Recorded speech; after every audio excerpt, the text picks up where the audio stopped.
Eu cumprimento os irmãos na graça e na paz do nosso Senhor Jesus Cristo. Peço que vocês abram suas Bíblias já no Salmo 86, onde daremos início aqui neste culto, com a leitura deste Salmo, Salmo 86, uma oração de Davi. Hoje o assunto que vamos trabalhar aqui no Evangelho segundo Jesus é sobre um tema essencial no seu Evangelho, que se chama arrependimento.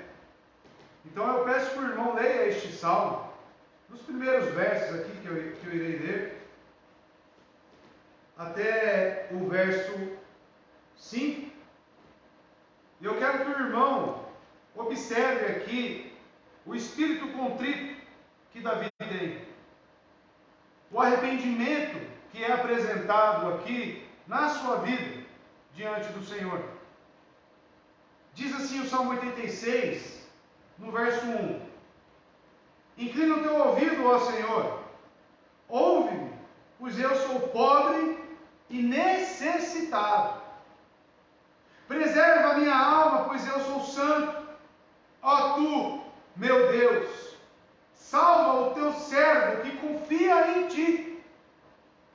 Tem misericórdia de mim, ó Senhor, pois eu clamo a ti diariamente. Regozija minha alma, a alma do teu servo, pois para ti, ó Senhor, elevo a minha alma. E no verso 5 e último: Pois tu, Senhor, és bom e pronto a perdoar, e abundante em misericórdia a todos aqueles que clamam a ti. Até aqui.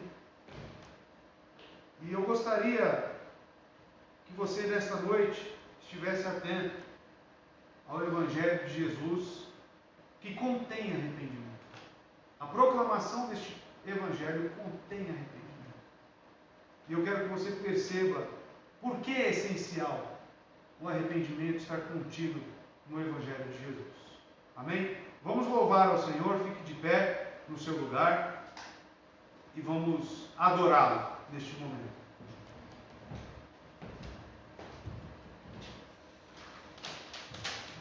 Boa noite, irmãos, graça e paz. Vamos louvar o nosso Deus, declarando que sobre tudo Ele é soberano. Amém? Sobre tua glória é inexplicável. És luz, és perfeição. Não podes contemplar pecados. Teus olhos puros são, Senhor. Teu poder não tem limites. Teu saber completo é. Tua glória é indescritível. Entre os querubins estás, pra sempre tu no trono estás, pra sempre tu louvado és princípio e fim, o eterno Deus, pra sempre reinarás. Sobre tudo tu és soberano.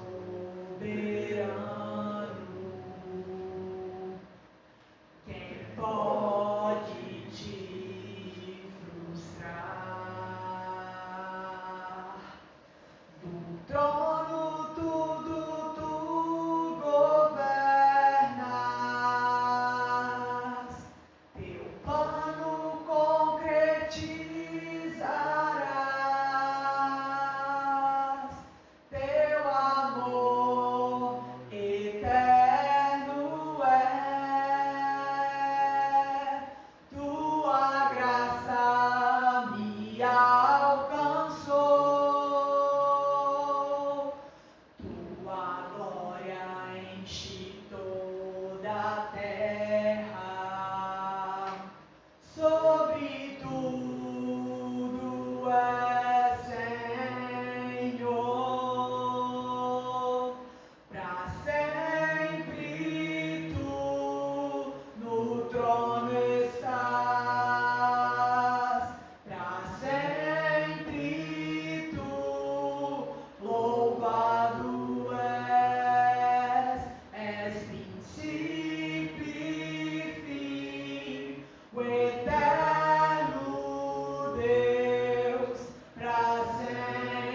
louvar o nosso Deus e glorificar o nome dele.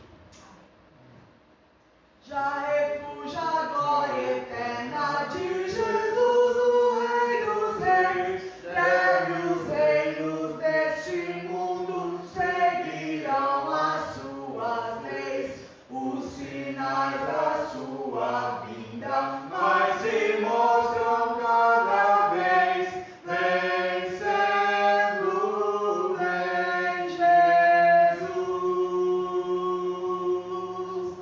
Glória, glória, aleluia. Glória, glória, aleluia. Glória, glória, aleluia. Vencendo, vem Jesus. O clarim que chama os crentes, a batalha já soou. Cristo à frente do seu povo, multidões já conquistou. O inimigo em retirada, seu furor patenteou. Vencendo, vem Jesus. Glória, glória, aleluia. Glória, glória, aleluia. Glória, glória, aleluia. Vencendo, vem Jesus. Eis que em glória refulgente sobre as nuvens descerá, e as nações e os reis da terra com poder governará. Sim, em paz e santidade toda a terra regerá. Vencendo, vem Jesus. Glória, glória, aleluia. Glória, glória, aleluia. Glória, glória, aleluia. Vencendo, vem Jesus. E por fim entronizado, as nações há de julgar, todos grandes e pequenos o juiz hão de encarar, e os remidos triunfantes em fulgor hão de cantar. Vencido tem Jesus. Glória, glória, aleluia. Glória, glória, aleluia. Glória, glória, aleluia. Vencendo, vem Jesus. Aleluia, glória a Deus. Momento de dízimos e ofertas, se você veio preparado para isso, meu irmão, você pode abrir sua Bíblia no Salmo 96, no verso 8, que diz: Dai ao Senhor a glória devida ao seu nome, trazei uma oferta e chegai aos teus atos. Sabemos que a nossa visão quanto ao dízimo, quanto à oferta, jamais ela é por obrigação ou por mandamento, mas sim por uma disposição gerada pelo próprio Espírito no nosso coração. O mesmo fato que te traz até a igreja para adorar a Deus, para estar aqui em comunhão com os crentes, é o mesmo fator que te traz a entregar o seu dízimo e a glorificar o nome de Deus. Então você pode estar fazendo isso neste momento, se veio preparado. E você que nos assiste, pode estar fazendo a sua transferência bancária devido aí à impossibilidade de estar presente. A nossa conta está no Banco do Brasil, na agência 6535, dígito 8, conta corrente 11509, dígito 6. Nossa favorecida é Isadora Molina Fiorito, do CPF 435-255-218, dígito 63.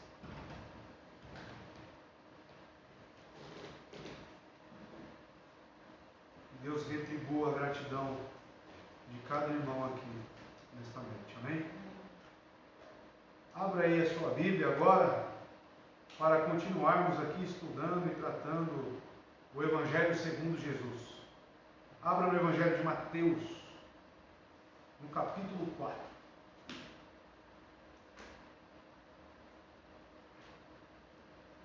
Verso 17.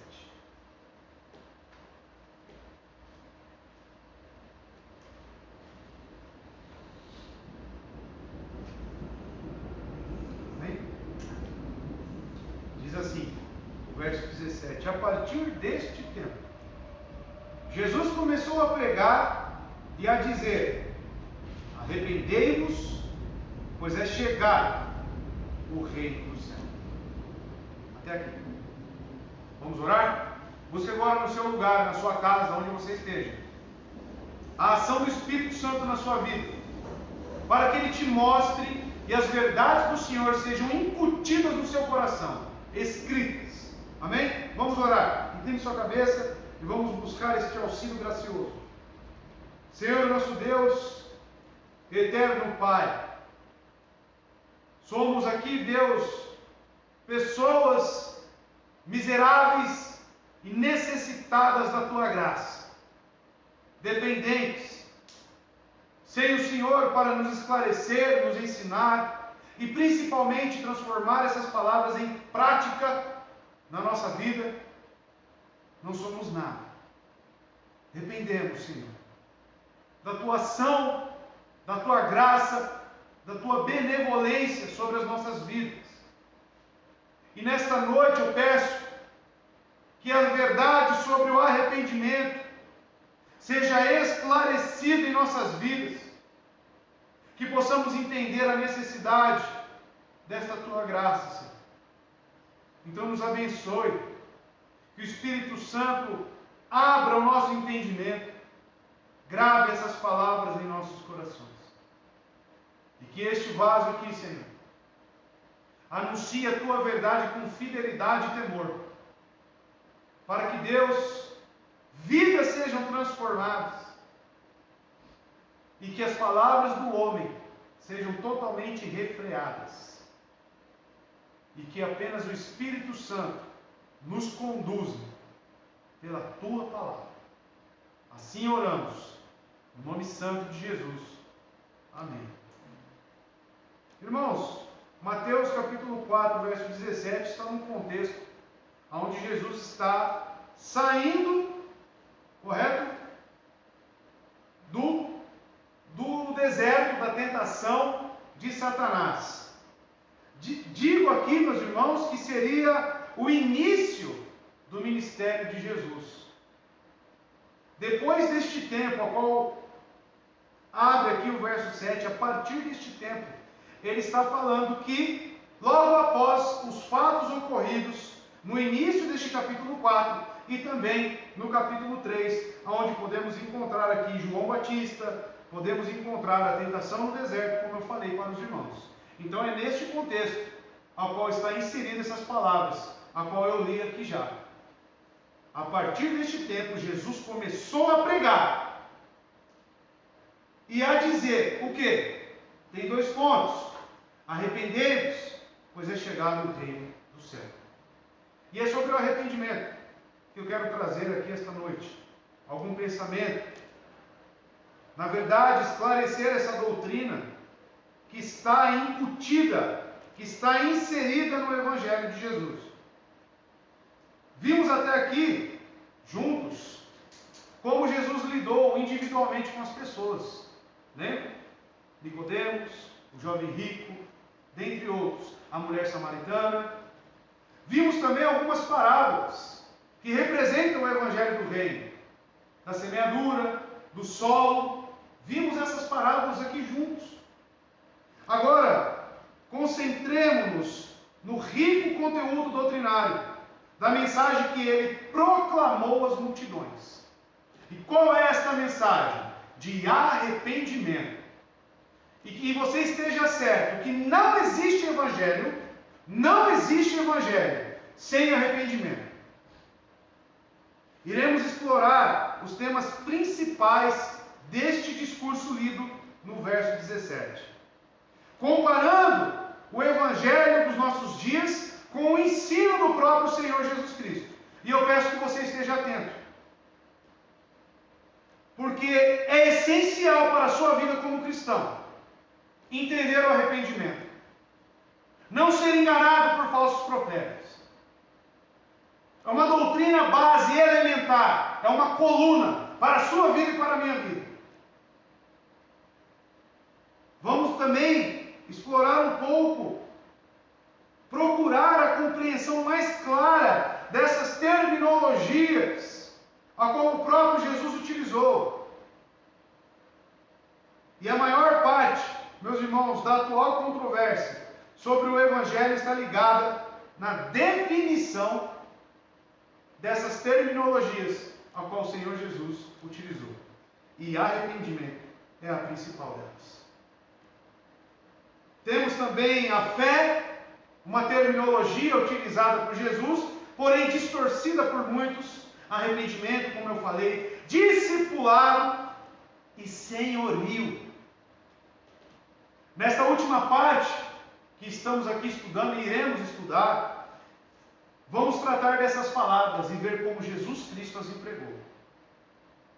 Começaremos este capítulo aqui, irmãos, com o arrependimento. Porque foi aí que o Senhor começou. Perceba, as primeiras palavras na pregação de Jesus é sobre o quê? Arrependimento. Será que é importante? Para a minha vida e para a sua vida? Arrependimento. Este texto registra o alvorecer, o início do ministério público de Jesus. E o texto diz, em outras versões, daí por diante, passou Jesus a pregar e a dizer. No capítulo 4, a palavra inicial daquele primeiro sermão definiu o tema de todo o ministério terreno de Jesus. E vimos também que ele definiu o seu objetivo como sendo o de chamar pecadores ao arrependimento. O objetivo de Jesus, o seu ministério, era chamar pecadores ao arrependimento. O arrependimento foi um tema constante em todos os seus sermões públicos. E como um bom leitor da Bíblia, que um cristão deve ser, um bom estudioso sobre a vida de Jesus, sobre principalmente as suas palavras, os termos que ele utilizava, como que eu posso, hoje, neste evangelho, neste evangelicalismo, remover um fator tão importante para nós? Será que isso não é claro? Ou talvez seja, como eu emprego a palavra arrependimento, que esteja sendo distorcido. E eu vou mostrar para os irmãos, apresentando alguns materiais que talvez você tenha na sua casa. Lucas 13, do verso 3 ao 5, fala sobre este arrependimento.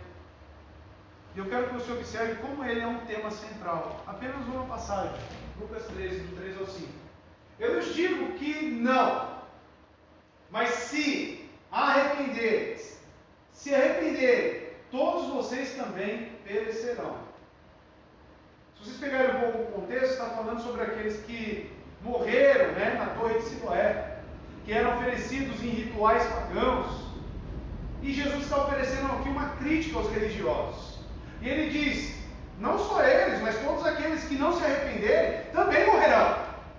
Não é o fato deles terem sido pagãos, ou até mesmo estrangeiros, que significa que eles vão para o inferno. Não, o fator crucial é o quê? Arrependimento. Depois você pega a sua Bíblia, estude Lucas 13, o seu contexto. Veja o que Jesus Cristo está tentando passar para aquelas pessoas.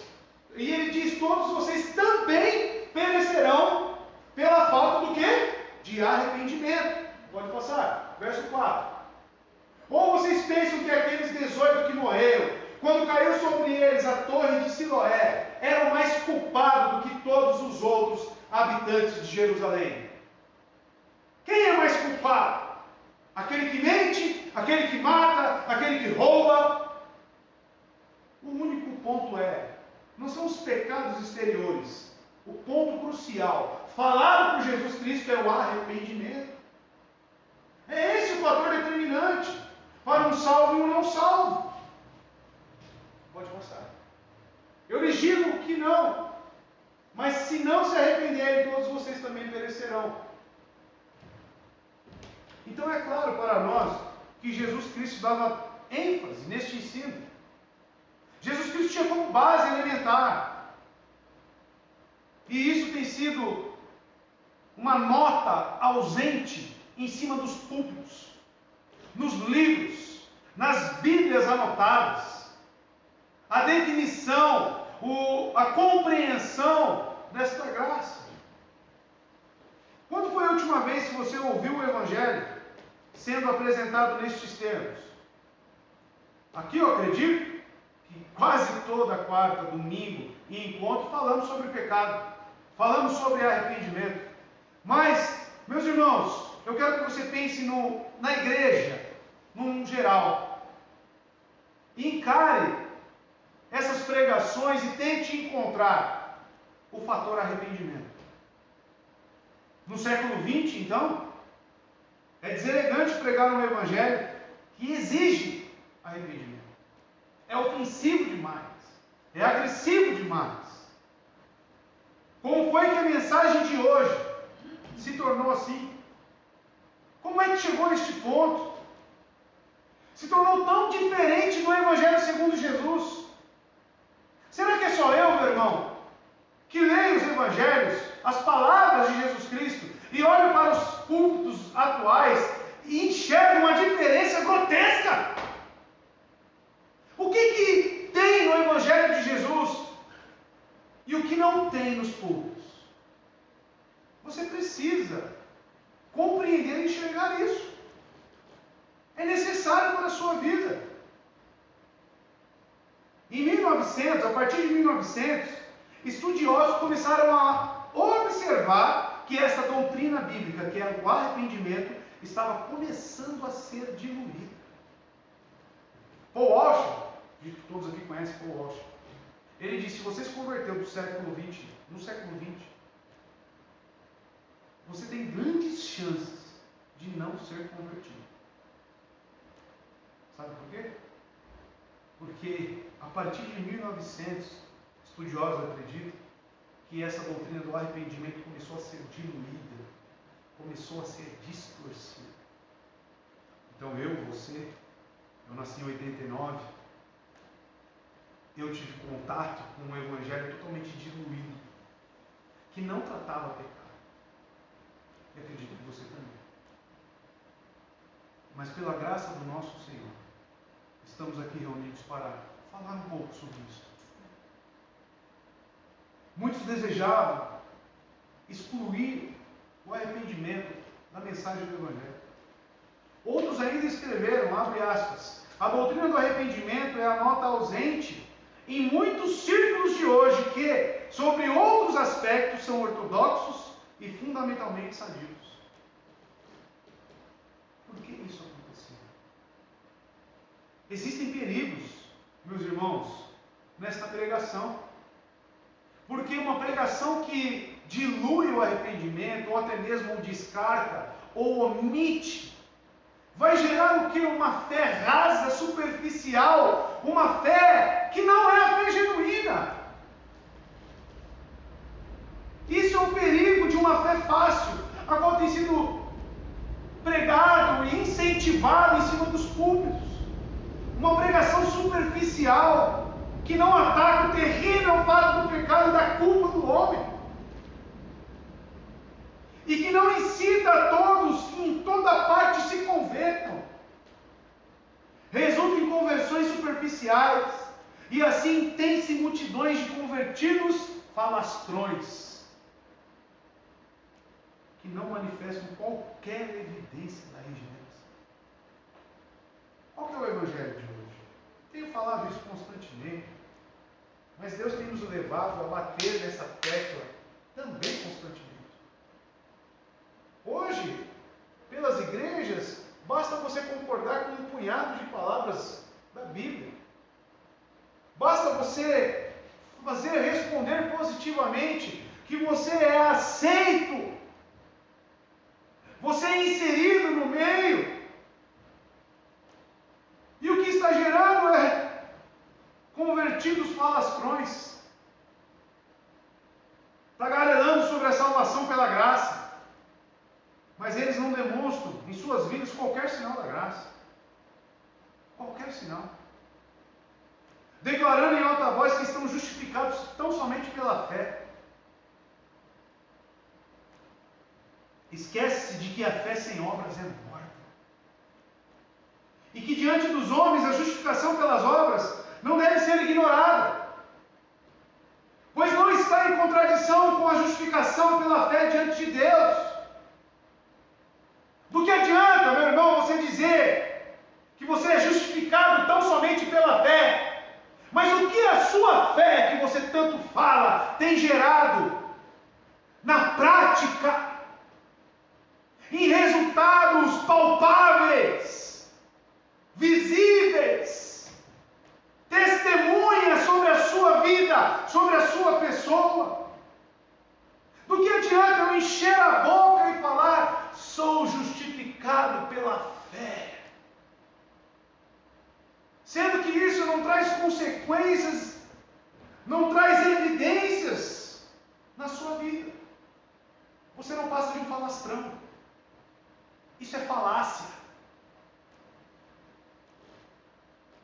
Alguns ainda acham que pregar o arrependimento para o incrédulo é violar a mensagem do Evangelho. A teologia sistemática eu falo Schaffer, outros falam Schaeffer,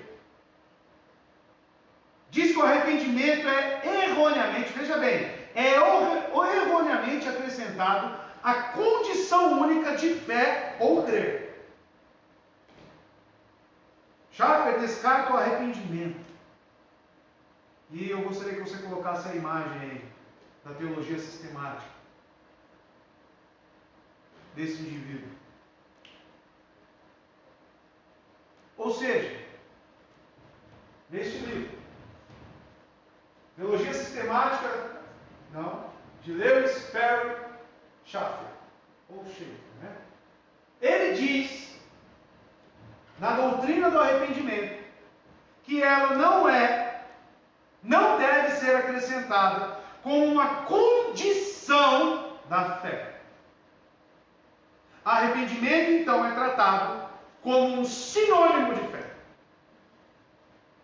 É tratado como uma coisa só, e não coisas distintas. Entenda, fé é uma coisa, arrependimento é outra.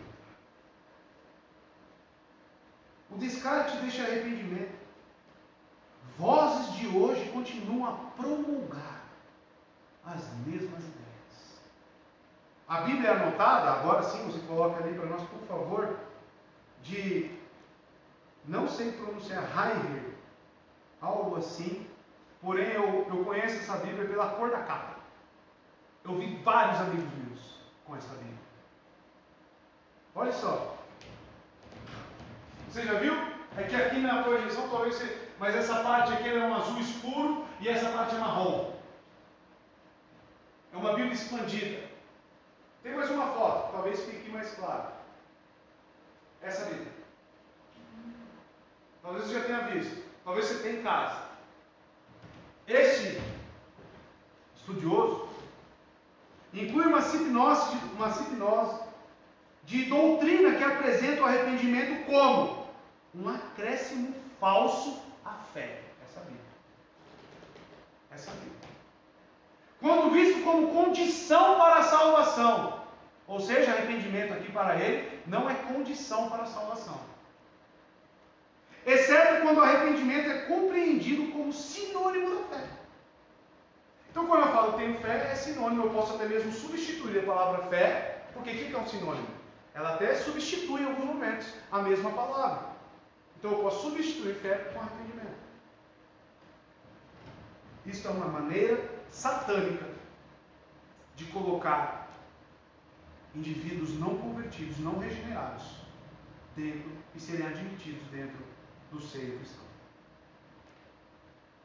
Isso é um perigo, meus irmãos. Estes e outros atores têm, portanto, redefinido o arrependimento, de modo que suas implicações morais ficaram vazias.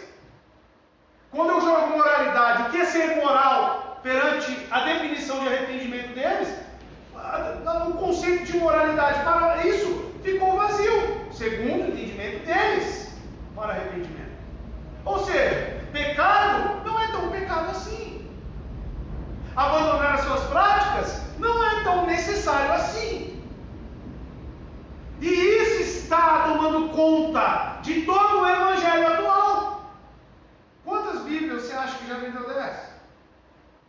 Quantos novos convertidos procurando uma Bíblia anotada, com comentários, teve acesso a um tipo de comentário desse? Eu falo por mim, eu já vi um monte de gente com essa Bíblia. Um monte.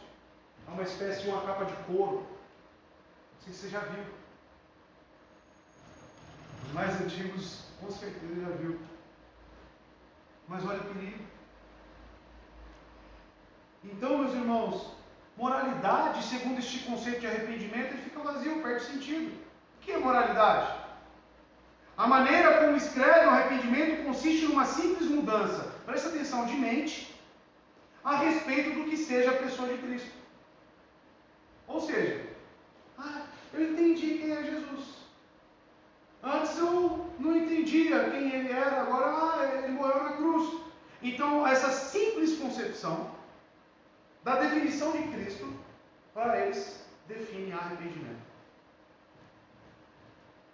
E não é isso. Arrependimento não significa isso. Esse tipo de arrependimento nada tem a ver com o abandono do pecado, ou a negação de si mesmo, ou tomar a sua cruz e seguir a Cristo. Como é que eu posso ser um discípulo de Cristo apenas porque eu passei a conhecê-lo intelectualmente? É totalmente destituído do reconhecimento da culpa pessoal este conceito de arrependimento, de qualquer intenção de obedecer. Aí entramos no ponto ao qual estamos pregando sempre. Um evangelho sem arrependimento, Vitor? Você acha que é um evangelho que vai se sujeitar ao senhorio de Cristo? Aonde tem exigências, critérios, qualquer anseio pela verdadeira retidão estará longe dessa definição de arrependimento. Não é esse o tipo de arrependimento pregado por Jesus. Como vimos repetidamente, o Evangelho de Jesus é tanto um chamado para abandonar o pecado quanto uma intimação à fé. Não basta apenas crer, falar que você crê. Basta, meus irmãos, você olhar para o Evangelho segundo Jesus, como ele pregava, quais eram as ordens que ele dava. De sua primeira mensagem à última, o tema do Salvador foi chamar pecadores ao arrependimento. Isso significa não só que ganhavam uma nova visão da sua pessoa, mas também que abandonavam o pecado, o ego, para segui-lo. A mensagem que ele nos ordena é que preguem a mesma coisa. 24, verso 47, diz assim: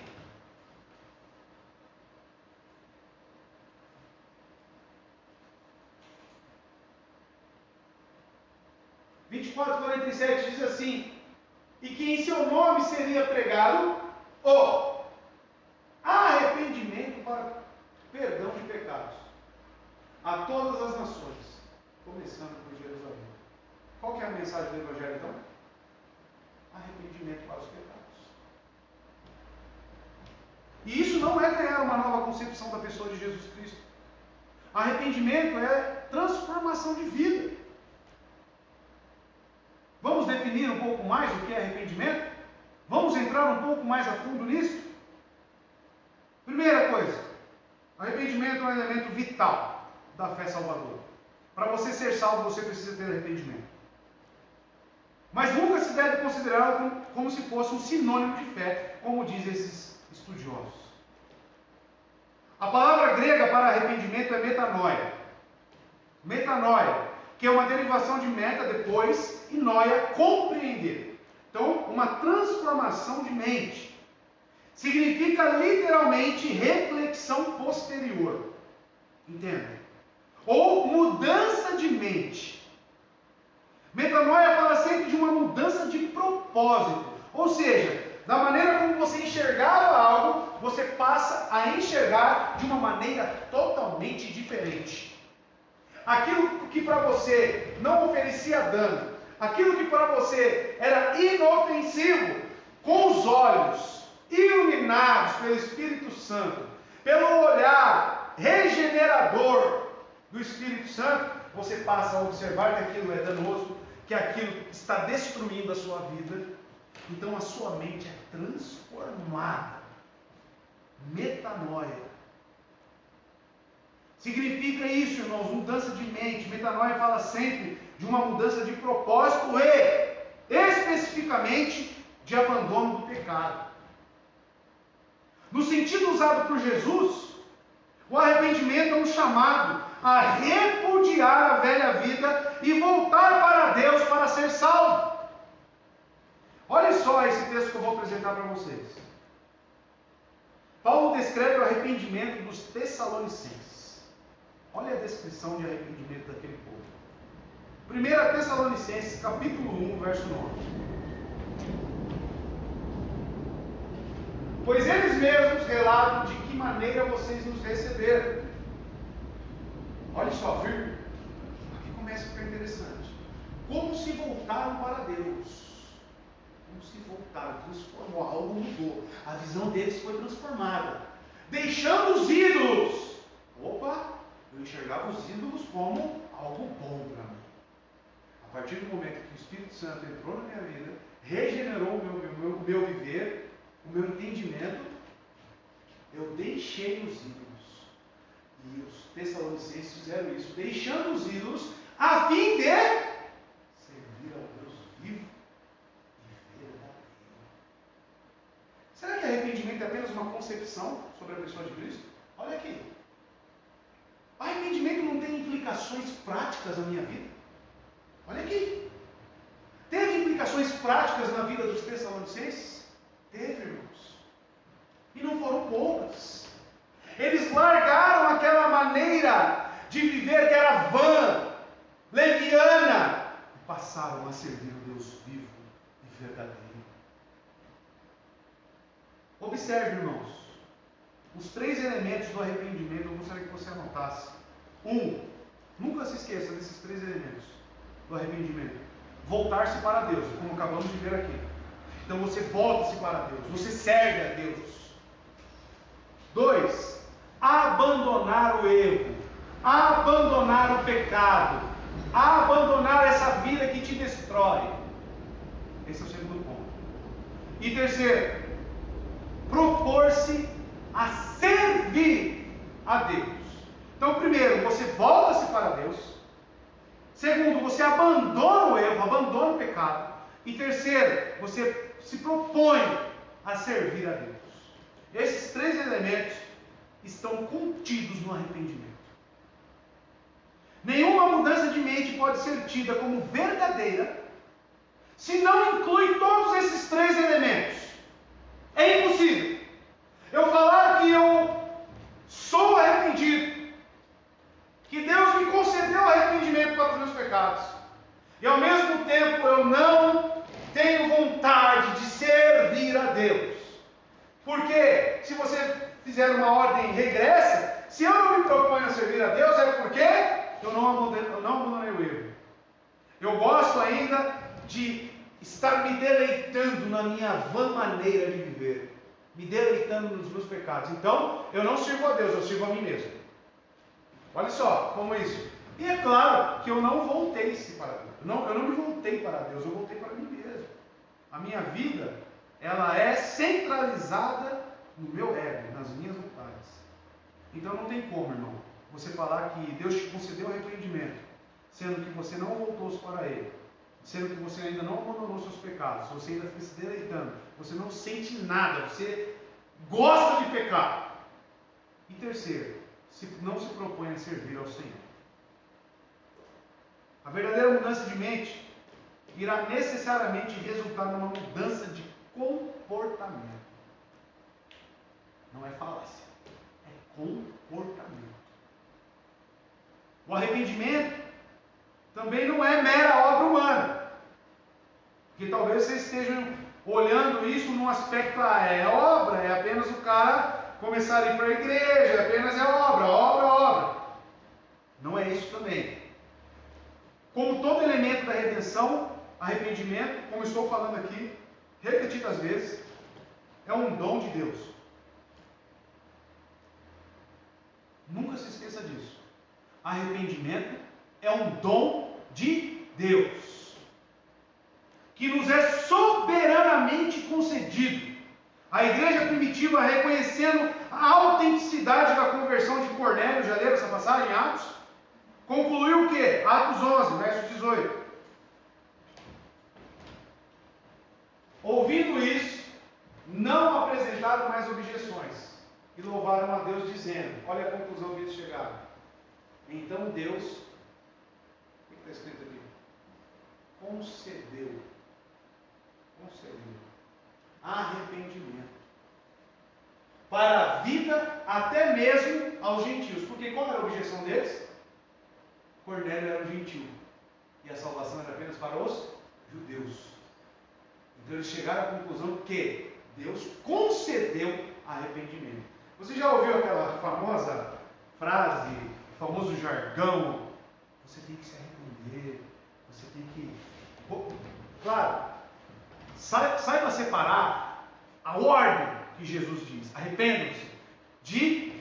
Arrepende-se como se fosse um ato seu, como se fosse uma capacidade do homem. O homem por si só não tem capacidade de se arrepender. Conhecimento que diz Romanos, conhecimento obscurecido, entendimento, ninguém busca, ninguém entende, todos estão destituídos. Temos que entender isso de uma vez por todas. Arrepender-se não é também simplesmente sentir-se envergonhado ou triste por causa do pecado. Apesar de o arrependimento verdadeiro sempre envolver um elemento de tristeza, porém apenas isso não basta.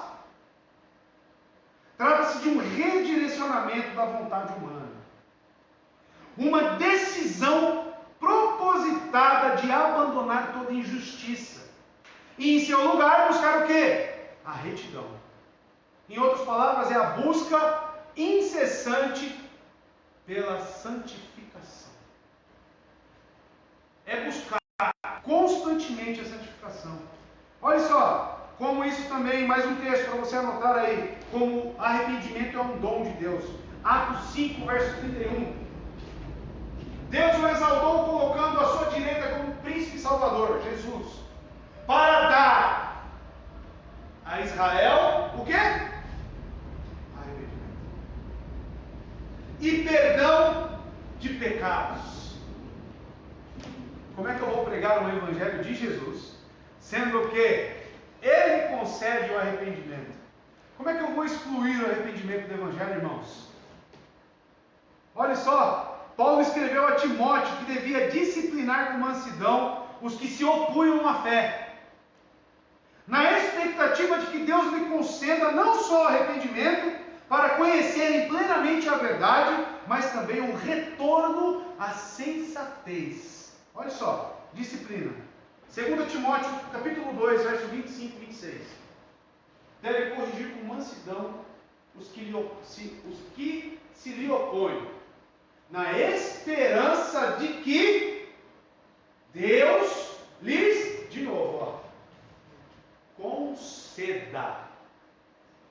Você tem que se arrepender, como se isso fosse um ato seu. Não, temos que clamar para que Deus lhe dê arrependimento, levando-os ao conhecimento da verdade. Então saiba que arrependimento é uma ação divina. Se é Deus que concede o arrependimento, este não pode ser tido como obra humana. Acima de tudo, o arrependimento não é um esforço para consertar a vida em preparo para dar-lhe as costas e correr para Cristo, abraçando-o em devoção completa, como escreveu Pacto. Olha só, irmãos, o que escreveu o Pacto faleceu há poucos dias, pouco tempo, poucos meses. O arrependimento que Cristo deu ao seu povo consiste numa recusa em se estabelecer quaisquer limites às exigências que Ele possa fazer em nossas vidas. Vou repetir. O arrependimento que Cristo deu ao seu povo, concedeu ao seu povo, consiste numa recusa em se estabelecer quaisquer limites às exigências que Ele possa fazer em nossas vidas. Não tem limites. Jesus, eis-me aqui. A minha vida é em total rendição ao Senhor. Se for para morrer, e for ordem sua, eu morrerei. Seja qual for a sua ordenança, eu estou aqui para cumpri-la. Sem arrependimento não existe obediência. Eis aqui a chave para o abandono do pecado. Talvez você fique, por que eu não obedeço? Porque eu tenho tanta dificuldade em obedecer? Falta arrependimento. O arrependimento também não é uma simples atividade mental. O arrependimento genuíno envolve o intelecto, sim, porque, repito, somos feitos imagem e semelhança de Deus. Seres que pensam, seres que têm emoções. O arrependimento envolve, então, o intelecto, as emoções e a vontade. Envolve. A chamada ao arrependimento não é uma ordem para se consertar o pecado antes de ir a Jesus. As pessoas pensam, eu preciso consertar a minha vida para depois ir até Jesus. Isso você está tratando o arrependimento como algo do intelecto, como uma capacidade humana. Mas não. A fé, ela é concedida primeiro. Na verdade, é uma ordem para se reconhecer o próprio pecado e odiá-lo. Assim que você recebe a fé genuína, que o seu entendimento é esclarecido, o seu olhar, a sua vontade passa a sofrer uma mudança, aí sim, meu irmão, o arrependimento começa a ser presente na sua vida e constante. Mateus 21, verso 32, salienta o elemento emocional de pesar, de tristeza, por causa do antigo curso de vida pecaminoso. Olha só, Mateus 21, 32. Porque João veio para lhes mostrar o caminho da justiça. E vocês não creram nele. Mas os publicanos e prostitutas, ou seja, aqueles que cobravam impostos abusivos, até mesmo roubavam, destituíam, e prostitutas. Olha só. Então, uma certa classe, que vocês sabem bem quem são, recusaram, não creram, não se arrependeram. E ele diz, publicanos e prostitutas creram. E mesmo depois de verem isso, verem o quê? Eu pergunto para os irmãos. Verem o quê? Sobre o que Jesus está falando aqui? Arrependimento que tipo de arrependimento? E sobre quem? Quem é o sujeito? Publicanos e prostitutas. Ele está se referindo a eles. Mesmo depois de verem isso, o que Jesus está falando? Mesmo depois de você ver aquela que era prostituta e não é mais, aquele que era publicano e não é mais, mesmo assim vocês não creram. Jesus está mostrando a eficácia da fé na prática, a transformação. E eles viram tudo isso e não creram. Olha lá, e mesmo depois de verem isso, vocês não se arrependeram, nem creram nele. Mais um, não é só esse, né? 21, 32, agora Mateus 12, 41. Olha só, esse verso exprime a reversão de toda a atitude mental. Os homens de Nínive, território da Babilônia, um território pagão, se levantarão no juízo com esta geração e a condenarão, pois eles se arrependeram. A partir da pregação de Jonas, qual foi o arrependimento? O que aconteceu naquele lugar? Eles adoravam outros deuses. Passaram a quê? A adorar quem? Será que em Nínive estava contido esses três elementos? Voltar-se para Deus,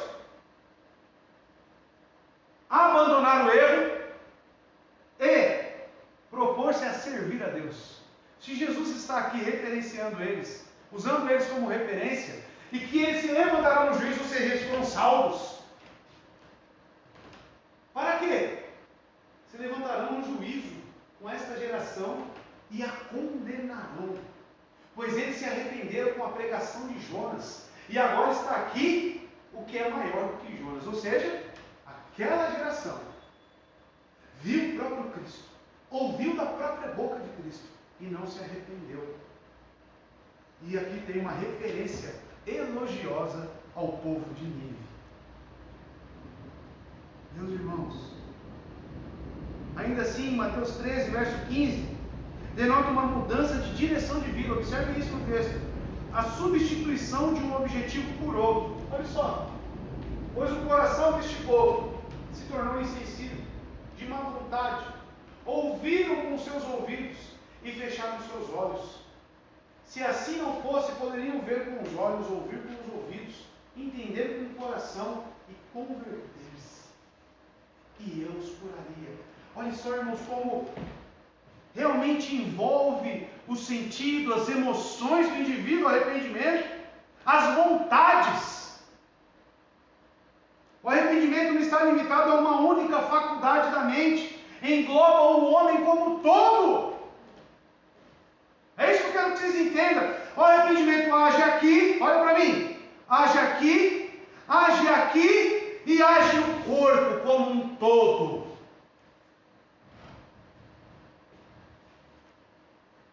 Intelecto, vontade, sentimentos. De fato, a nova vida que se segue ao arrependimento, o princípio controlador é a absoluta supremacia de Deus. Quem se arrepende deixa de servir a Mamon e a si mesmo e passa a servir a Deus. É isso que é arrependimento.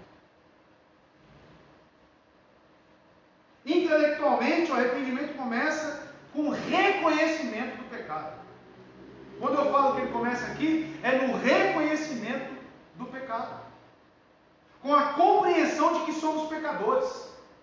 De que nosso pecado é uma afronta ao Deus Santo. E mais precisamente, que somos pessoalmente responsáveis por nossas próprias culpas. Cuidado com a doutrina que diz que você não é totalmente pecador. Cuidado, se é que você sabe sobre o que eu estou falando.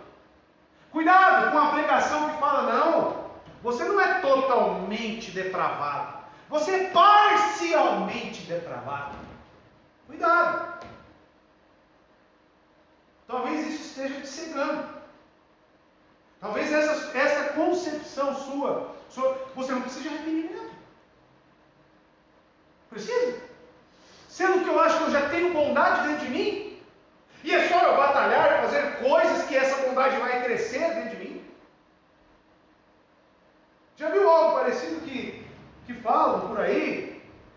esses memes pela internet que existe 2 lobos dentro de você e o que mais cresce é aquele que você mais alimenta? O que isso significa? Que depende de você. Que existe bondade dentro de você, que existe a maldade. E o quanto ele se desenvolve dentro de você depende totalmente das suas atitudes, obras. Isso fala. Onde fica o arrependimento como dom de Deus? Onde fica? O arrependimento, meus irmãos, leva à salvação.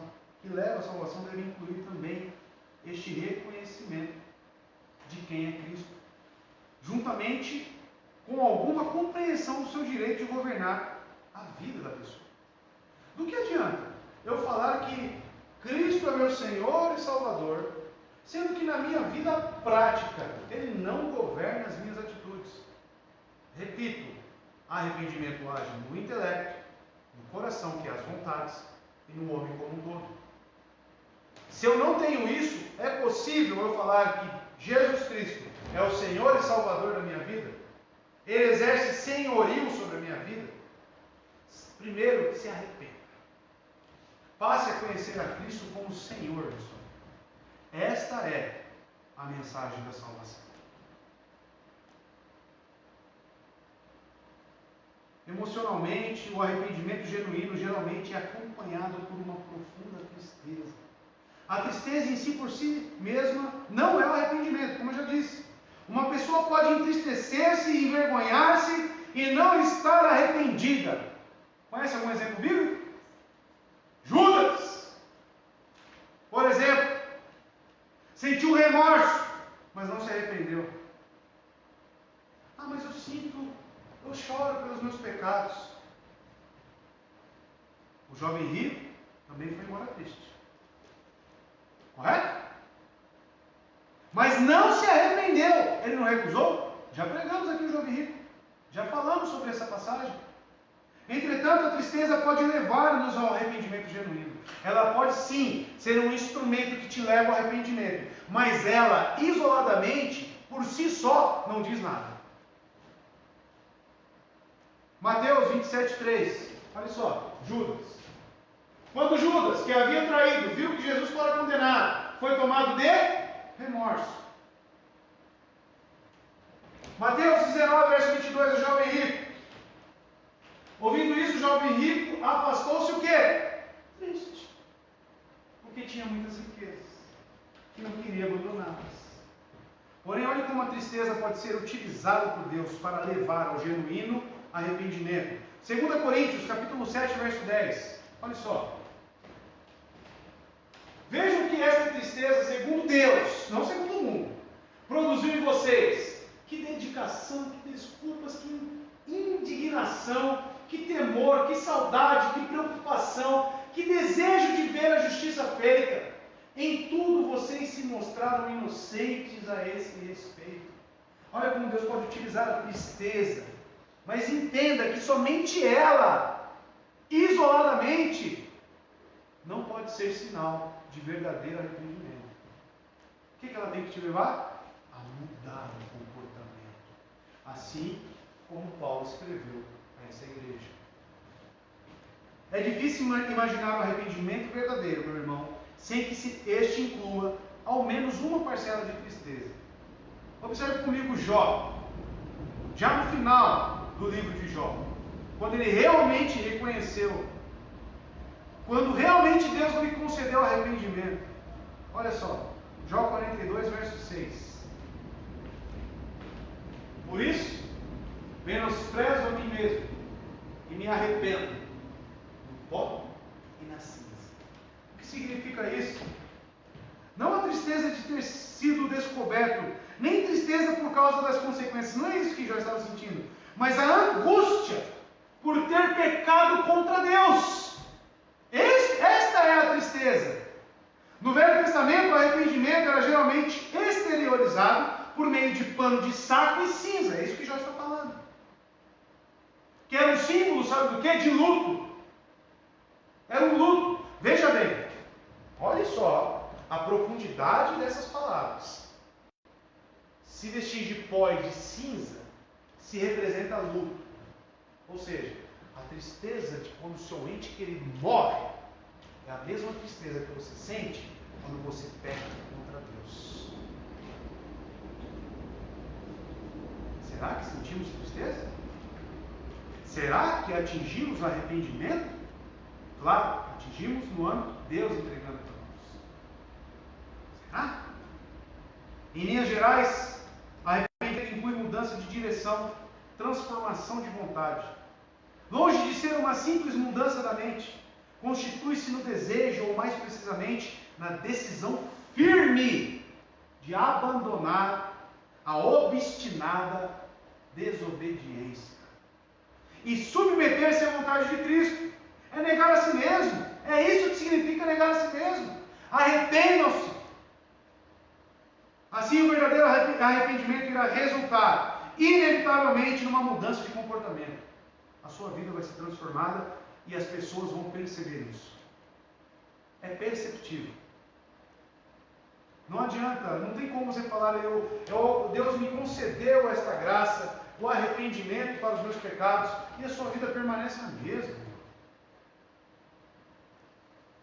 É impossível isso acontecer. Acabei de mostrar em diversos textos. A mudança de comportamento não é em si mesmo um arrependimento, mas é o seu fruto inevitável. Onde não há mudança visível de conduta, não se pode confiar que haja ocorrido arrependimento. Mateus 3, verso 8, e agora você pode entender por que João Batista falava essas palavras aqui. Olha só. Deem fruto que mostra o que ele estava falando? O que ele estava exigindo das pessoas? Lembrando o que ele estava fazendo aqui em Mateus 3? Qual que era a atividade fim de João Batista? Ele preparava o caminho para Jesus como? Batizando. Então as pessoas vinham até ele para ser batizadas. E ele falava o quê? Deem fruto de arrependimento. O que ele estava falando em outras palavras? Eu quero ver a sua vida, o seu andar, o seu vestir, suas companhias. Eu quero ver a sua vida tendo fruto de arrependimento. Ou seja, transformar. Se arrependa primeiro, depois você professa a sua fé em Cristo. Quem é candidato a batismo na nossa igreja, irmãos? Quem deve ser? Quais são os critérios bíblicos? Isso aqui. Fruto de arrependimento. E, se possível, trazer até testemunhos. A mãe, o pai, a mulher, o marido. E a pessoa, ele mudou. Ele mudou. Porque eu vivo no mesmo teto que ele. Eu olho para ele hoje, é outra pessoa. E com aqueles 3 critérios que eu falei, contidos no arrependimento. 1 João. As cartas de João, elas falam sobre as características de um salvo. Olha só, capítulo 2, do verso 3 ao 6. Veja bem. Sabemos que o conhecemos se, olha só o senhorio de Cristo, obedecemos aos seus mandamentos. Aquele que diz, eu conheço, olha só os falastrões. Eu não falei aqui dos convertidos falastrões? Aquele que diz, eu conheço, mas não obedece aos seus mandamentos, é mentiroso. O que João está querendo dizer para nós? Somente diz que o conhece aqueles que têm fruto de arrependimento. Isso. É mentiroso. E a verdade não está nele. Acho que tem mais um. No 5. Mas se alguém obedece a sua palavra, senhorio, Evangelho segundo o senhorio de Cristo, nele verdadeiramente o amor de Deus está aperfeiçoado. Desta forma sabemos que estamos nele. Está claro! Está claro! Como é que você sabe que é salvo? É só ler as cartas de João. Como é que eu sei se eu tenho a fé genuína? É só você ler Tiago. É simples. O arrependimento genuíno altera o caráter do homem em seu todo. Como disse Martin Lloyd Jones, abre aspas, o arrependimento indica que você percebeu que é pecaminoso, culpado e vil, na presença de Deus, que merece somente a ira e a punição imposta pelo Senhor Deus, que está se encaminhando diretamente para o inferno. Sabe o que um arrependimento genuíno gera no indivíduo? Ele diz para si mesmo que não merece estar no céu. O que ele merece é o fogo do inferno. Agora, se o sentimento que você tem é de que é merecedor do céu, eu tenho muitas dúvidas quanto ao arrependimento da sua vida. Vou repetir as palavras do Dr. Martin Lloyd Jones. O arrependimento indica que você percebeu que é pecaminoso, culpado e vil, na presença de Deus, que merece somente a ira e a punição imposta pelo Senhor Deus, e que está se encaminhando diretamente para o inferno. É assim que ele definiu. Significa que você começou a perceber que algo denominado pecado está em você. E que você anela, para quê? Livrar-se dele. Você não se contenta. E que você volta as costas ao pecado em todas as suas formas e variedades. Veja bem, meu irmão. Veja bem. Se o pecado realmente incomoda você, qual que vai ser a sua atitude? Rejeitar. Mas o que é primeiro necessário? É que vem o arrependimento. Você enxergar ele como prejudicial e você não se agradar mais disso. Enquanto você mantém o seu desejo, o seu intelecto de uma maneira positiva para com o pecado, você nunca vai abandoná-lo. Enquanto você achar que mentira é bom, que não tem problema, você nunca vai abandoná-lo. Isso é só um exemplo. Repito, arrependimento mexe no intelecto, mexe nas vontades e mexe no seu comportamento. Mas saiba, meus irmãos, que quando você realmente for contemplado com esta graça, os entes mais queridos e íntimos do mundo poderão chamá-lo de um homem insensato. Ou poderão dizer que você é um maníaco religioso. Talvez você até tenha de sofrer financeiramente por isso. Mas não faz diferença, nenhuma diferença. Isso é o arrependimento. O que as pessoas vão falar, as consequências, porque realmente o mundo vai te ter como escória. Porque a diferença vai ser gritante. Agora, meu irmão, não tem como você falar que é cristão e você se assemelha tanto com o mundo. Você interage tanto com o mundo de uma maneira que você é tão parte dele que você não parece em nada com Cristo. Em comportamento. O arrependimento, que eu quero que os irmãos entendam, é um fator importante. Ele não é um ato único. O que eu estou querendo dizer? Não é uma varinha de condão e pum! Arrependeu de tudo na sua vida. 100% santificado. 100%. Não. O arrependimento que ocorre na conversão dá início a um processo vitalício. O que isso significa? Durante toda a sua vida. Porém, não venha se confortar. Ele é contínuo. Por que eu sempre falo para os irmãos? Olhe para um ano. Lá no Ano Novo, em vez de você pular ondinha, o que você tem que fazer? O que eu mudei nesse ano? O quanto de arrependimento foi acrescentado na minha vida? Em vez de colocar a roupa amarela para ganhar mais dinheiro, né? Ou a branca para ter mais paz, reflita na sua maneira de viver. Isso que devemos fazer. Virada de ano, graças ao meu bom Deus, eu e minha esposa, temos lá não sei quantos anos de passar ajoelhado, refletindo e orando. É momento realmente, mais um ano se iniciando, ficar estourando rojãozinho, ficar pulando ondinha. Será que é momento para isso? O arrependimento, então, não é um ato único, é um fator progressivo de confissão. Essa atitude ativa e contínua de arrependimento produz humildade de espírito, o choro e a mansidão, sobre a qual Jesus falou nas bem-aventuranças. Quero ser bem-aventurado, sabe o que você precisa? De arrependimento constante. Esta é a marca de um verdadeiro cristão. Fruto do arrependimento. Já caminhando aqui para o final, irmãos. Quando Jesus pregou, arrependei-vos porque está próximo o reino dos céus, os que ouviram compreenderam a mensagem. Os judeus, os fariseus compreendiam isso.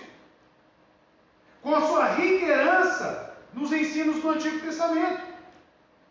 Os rabinos, que eram seus ouvintes, não deveriam ficar confusos quanto ao significado de arrependimento. Principalmente por causa dos textos de Isaías, capítulo 1, versos 16 e 17.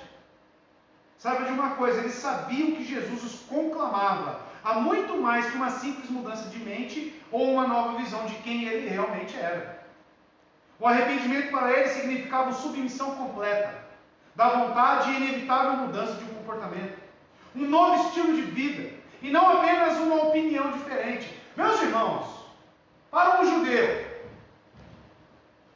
que passou por diversos exílios, escravidão, e Deus sempre era claro para eles, falando do porquê, o porquê eles estavam sendo escravos. Por causa de pecado. Porque faltava o que neles? Arrependimento. Eles conheciam todo o Antigo Testamento. Então, quando Jesus pregava arrependei-vos, não era algo subjetivo para eles. Eles entendiam claramente o que Jesus Cristo estava falando. Não, era uma mudança de comportamento. Olha só Isaías capítulo 1, 16 e 17. Lavem-se, limpem-se, removam suas más obras para longe da minha vista. Parem de fazer o mal. Será que eles entendiam esse arrependimento? Mais um, 17. Aprendam a fazer o bem. Existe uma mudança de comportamento? Como eu enxergava algo, eu passo a enxergar de uma maneira diferente? Busquem a justiça, acabem com a opressão, lutem pelos direitos do órfão, defendam a causa da viúva. Arrependam-se. É isso. Aí tem mais textos. Profeta Ezequiel, capítulo 33, versos 18 e 19. Se um justo se afastar de sua justiça e fizer o mal, morrerá. E se um ímpio se desviar de sua maldade e fizer o que é justo e certo, viverá por assim proceder. Existe mudança de comportamento aqui nesse texto? Agora eu digo para vocês, os rabinos, os judeus conheciam isso. Conheciam. Segunda Crônicas, capítulo 7, 14, mais um texto conhecido deles. Se o meu povo, que chama pelo meu nome, se humilhar e orar, buscar a minha face e se afastar dos seus maus caminhos, dos céus o ouvirei, perdoarei o seu pecado e curarei a sua terra. Resumido, dá um título aqui para esse texto. Dá um título. Arrependimento. Arrependimento. Observe esses versículos, meus irmãos. E João Batista também exigiu a apresentação de boas obras, como eu mostrei para os irmãos. Começou pregando a mensagem do arrependimento antes de Jesus. E as Escrituras registram que quando os hipócritas religiosos foram a João Batista para serem batizados, ele disse: raça de víboras. Que recepção, né, que ele deu para essas pessoas. É muito diferente dizer: senhoras e senhores, eis aqui os nossos queridos líderes, os nossos mestres. Muito diferente, né? Ele virou para aqueles. Vocês imaginam a cena? Vocês já imaginaram? Eles chegando lá, e diz as Escrituras que eles se vestiam com aquelas roupas, né? Que as suas orlas arrastavam no chão, né? Linho fino. Chegando lá, e João Batista como? Qual eram as roupas de João Batista? Tudo simples. Estava lá, pregando. Aí vem os pomposos, ele vira para aquelas pessoas e diz: raça de víboras, deem fruto de arrependimento. Fossem quais fossem os motivos, esses homens não haviam realmente se arrependido e João os recusou. Ele os condenou, sim, como impostores religiosos. Por que João foi tão severo? Porque esses hipócritas estavam envenenando uma nação inteira com a sua fraude. Nada em seu comportamento indicava que tivessem realmente se arrependido. E olha que eles estavam todos os dias no templo, nas sinagogas, oravam constantemente, jejuavam constantemente. Porém, isso não significava fruto de arrependimento, e sim religiosidade. A lição central aqui é que se o arrependimento for verdadeiro, temos o direito de esperar que produza resultados visíveis. E quais são esses frutos de arrependimento, você pode estar perguntando? Esta foi a pergunta feita pelos publicanos a João Batista. Perguntaram para ele, o que é isso? Lucas, capítulo 3, pode anotar aí. Do 10 ao 14, olha o que é fruto de arrependimento. O que devemos fazer então? Perguntavam as multidões. Para quem? Para João Batista. João respondia: quem tem 2 túnicas, reparta-as com quem não tem nenhuma. E quem tem comida, faça o mesmo. Alguns publicanos também vieram para serem batizados. E eles perguntaram: mestre, o que devemos fazer? Qual é o fruto de arrependimento? Eu quero ser batizado. O senhor está cobrando fruto de arrependimento? O que devemos fazer? Ele respondeu: não cobrem nada, além do que lhes foi estipulado. Honestidade. Então alguns soldados perguntaram, olha aqui, gentios já, soldados romanos: e nós, o que devemos fazer? Ele respondeu: não pratiquem extorsão, nem causem ninguém falsamente, nem acusem, ninguém falsamente. Contentem-se com o seu salário. Sabe o que é fruto de arrependimento? Vida reta, vida justa, afastar-se do mal. Quem realmente se arrepende, para de praticar o mal e começa a viver retamente. Juntamente com a mudança de mente e de atitude, o arrependimento verdadeiro irá começar a produzir mudança de conduta. É a conduta que é transformada. As boas obras eram também o que o apóstolo Paulo considerava prova de arrependimento. Olha só, no seu discurso a Agripa, Atos 26, versos 19 e 20, as provas que o apóstolo Paulo considerava como resultado de um arrependimento genuíno. Fruto de arrependimento é isso aqui. Ó. Assim, rei Agripa, não fui desobediente à visão celestial. Preguei em primeiro lugar aos que estavam em Damasco, depois aos que estavam em Jerusalém, e em toda a Judéia, e também aos gentios, dizendo que se arrependessem e se voltassem para Deus, praticando obras que mostrassem o seu arrependimento. Só até aqui. Então bastava chegar para o apóstolo Paulo e dizer: eu me arrependi. Bastava? O que ele esperava? Praticando obras que mostrassem o seu arrependimento. É isso que é ter fruto de arrependimento. Ter uma vida reta, honesta. Lembra que eu falei o que é ser cheio do Espírito Santo? Pagar a conta em dia, né, filho? Não defraudar ninguém, ser honesto.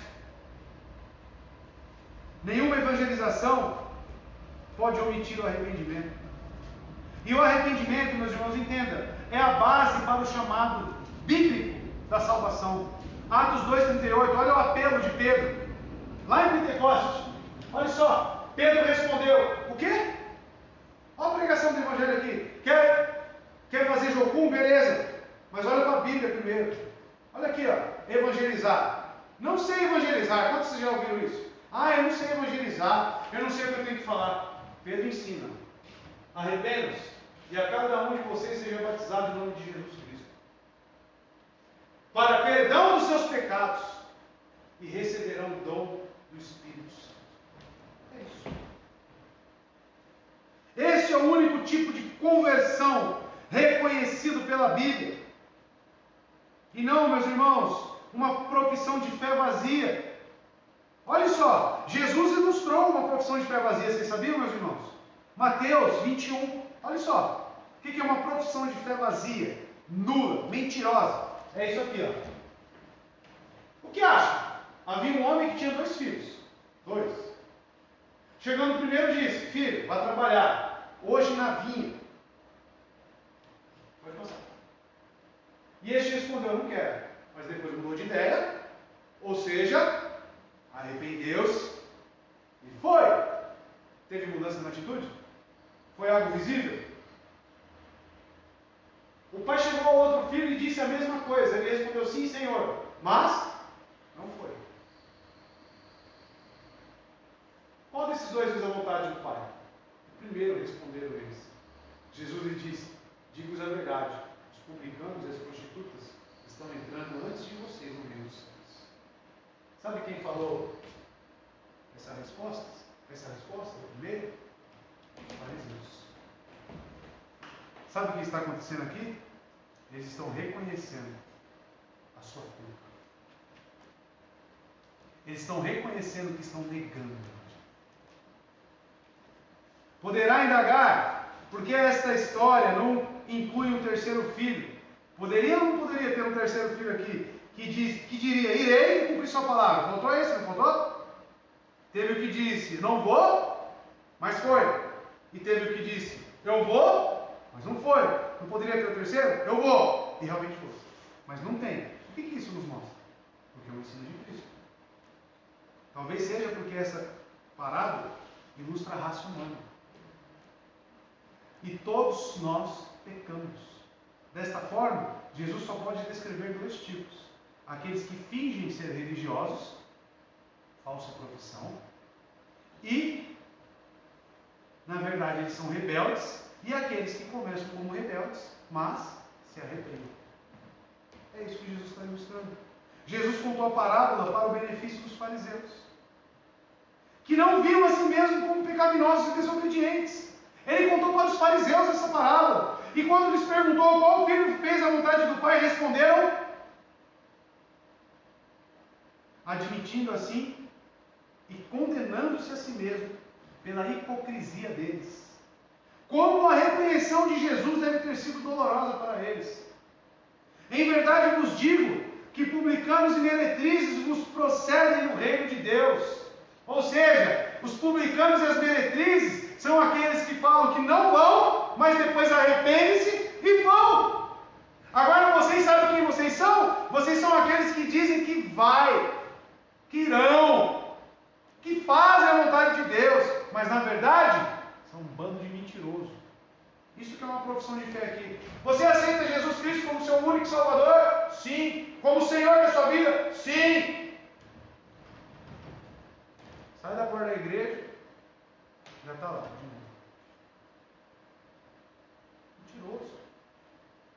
Coração ama o pecado. Era como um filho que disseram que iria obedecer, mas não fez, os fariseus. O fato de assegurar que amavam Deus e guardavam sua lei resultava em nada. Era vazio. Aqueles fariseus pareciam-se muito com muitos. Pareciam com muitos do nosso dia. Que creem em Jesus, mas recusam Ele a obedecer, principalmente. Sua profissão de fé é superficial. A menos que se arrependam, perecerão. Aos publicanos e prostitutas é mais fácil entrar no reino do que os fariseus, porque os primeiros estão mais dispostos a reconhecer o seu pecado e a arrepender-se.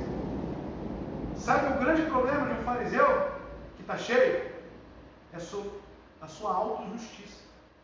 Ele achar que é merecedor, que já faz o bastante, já fez o bastante. Até mesmo o pior dos pecados não excluirá do céu um pecador, se ele se arrepender. Por outro lado, mesmo o fariseu mais destacado, se abriga a seu pecado e recusa-se a reconhecê-lo ou arrepender-se, irá ver-se excluído do reino. Não há salvação à parte do arrependimento. Não existe, irmãos. Só existe salvação pelo arrependimento. Hoje há muitos que ouvem a verdade de Cristo e imediatamente reagem, como o filho que disse que iria obedecer, mas não fazem. Eu me batizei com quantos, Gil? 15? Sei lá quantos? Quantas pessoas estavam comigo aquele dia? Quantas já estão longe? Oramos para que elas voltem. Não existe salvação sem arrependimento. Não é porque você reagiu positivamente, você balançou a sua cabeça que disse que você foi salvo. É necessário ter arrependimento. O fruto de suas vidas mostra que nunca se arrependeram realmente essas pessoas. Mas há alguns que dão as costas ao pecado. Realmente, eu conheço pessoas que buscam pela santificação. Eu conheço muitos que recusam a incredulidade e a desobediência, que abraçam a Cristo com uma fé obediente. Deles é o arrependimento verdadeiro, desses, manifestado pela retidão que produzem. Estes são verdadeiramente justos, e esse é o grande alvo do Evangelho segundo Jesus. Que Deus te abençoe, meu irmão. Hoje estudamos este critério para a salvação. E a minha oração é para que o arrependimento esteja na sua vida. Amém? E na minha vida também. Fique de pé, vamos orar.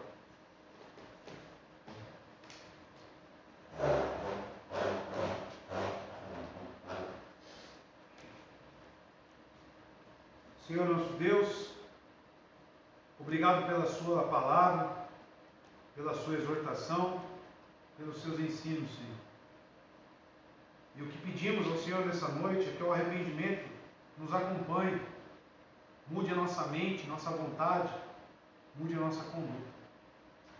Que possamos, Senhor Deus, realmente demonstrar os frutos de arrependimento. Uma vida reta, a verdadeira religião, que cuida dos órfãos e das viúvas, mas não de uma maneira superficial, Deus, mas de uma maneira sincera, oriunda, Senhor Deus, de um coração reto. Eu peço, Pai de amor, que o Senhor desenvolva isso em nós, porque sabemos que o sacrifício de Cristo é suficiente para purificar os nossos pecados, transformar as nossas vidas em retidão, em justiça. Obrigado por isso, Senhor. Obrigado por esta noite. E que a graça e a paz do nosso Senhor Jesus Cristo, que a comunhão e a consolação do Espírito Santo esteja com toda a igreja, esteja com todos nós. Oramos assim, no nome santo de Jesus. Amém. Uma ótima semana, meu irmão. Dê um abraço aí ao seu irmão. E nos vemos aqui sexta-feira. Amém?